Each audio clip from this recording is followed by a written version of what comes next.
We're going to do a video on AAPL, Apple stock, AAPL stock, Apple stock analysis. We've got a daily chart here with a 200-day moving average in blue.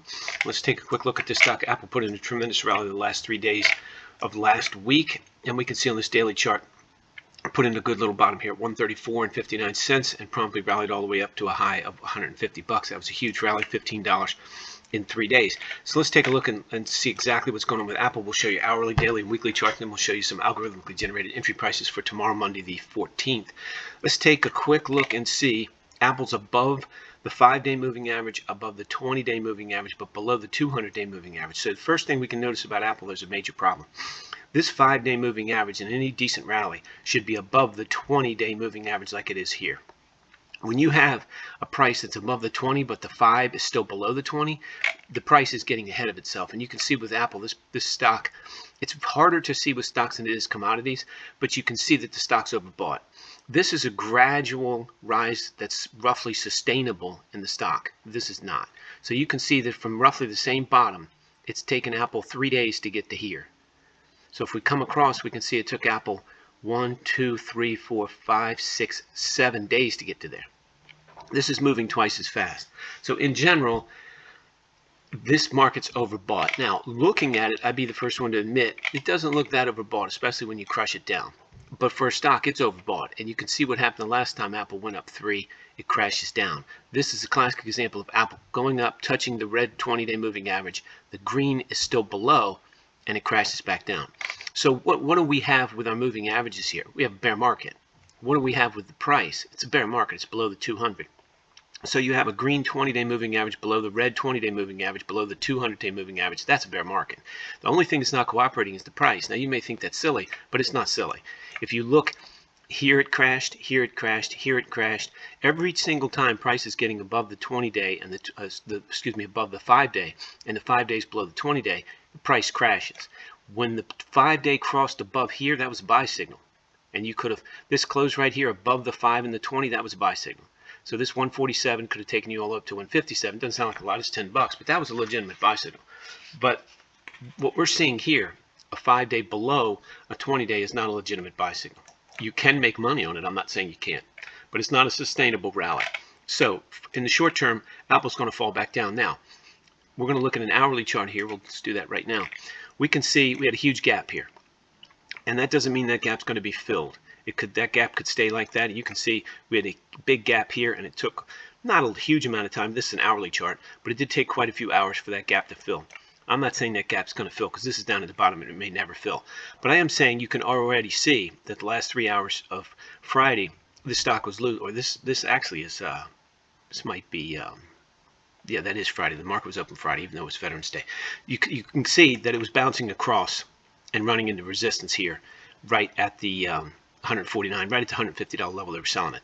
So I suspect the stock's going to drop down at least to 144 here next week, probably Monday or Tuesday, and try to catch this 20-hour moving average. That would be what you would expect from a technical perspective. Now let's go back and take a look real quick at the daily, then we'll look at the weekly.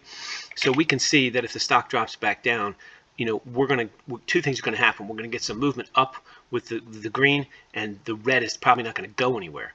So it's favorable for Apple to turn these moving averages around as long as we get a pullback tomorrow and Tuesday.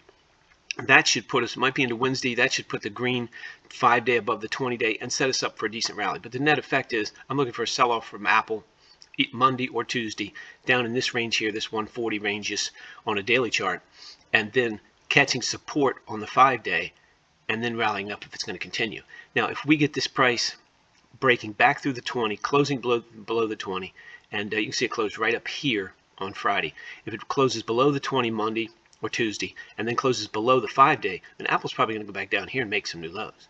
So we'll take a look at the weekly, and it should be more clear what I'm saying.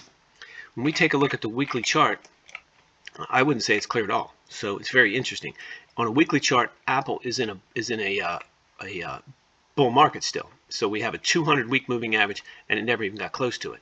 We also had strength here. This was your bottom at 129.04. We put in several bottoms right around the 134. So this is a very good, from a longer-term perspective, this chart is a decent chart.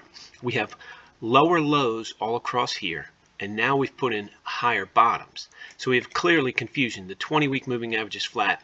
The 5 week's not telling us anything, but the 200 week is moving up.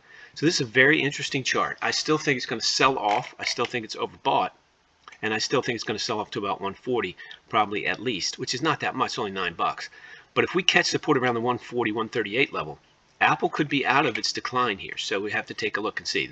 The weekly chart looks much more, I wouldn't say bullish, but much better than the daily chart looks. Let's go down and take a look and see what RBM Research says about Apple.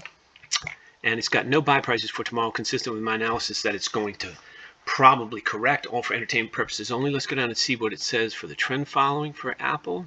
This is a 30-day trend following system, and it's got, again, consistent with my analysis for the 14th of November, Monday, Apple's flat. So it's also got the S&P 500 flat, which is really interesting, and it's got Tesla as a short for entertainment purposes only at 196. So you can see quite a few flats in there, more than I've seen in a long time. So it's very, very interesting. The market's clearly at a turning point, and I know people hate to hear me say this, but it's either going to go up or down, and I know they can't stand to hear that, but that's the facts. The market's fighting, the bulls and the bears are fighting, and so we'll see this week. I don't know if we'll resolve it this week, but we're going to resolve whether or not Apple sells off Monday or Tuesday. That's for sure, in my opinion, for entertainment purposes only. You can get access to everything we put out, all our algo entry prices Monday through Friday before 7 a.m. at rbamresearch.com, 190 stocks, the major forex pairs, and the most liquid futures contracts. Crypto's been suspended for the short term. There's a link in the subscription below. Follow it over there, put in your email address at rbamresearch.com, and get a free trial. No credit card required. All for entertainment purposes only. Can't use my commentary or entry prices for anything other than entertainment. You trade at your own risk, and you should always do your own analysis. If you like this video, please click the like button. If you want to subscribe, please do that as well. And if you got a ticker symbol you'd like us to do a video on, please leave it in the comment section below.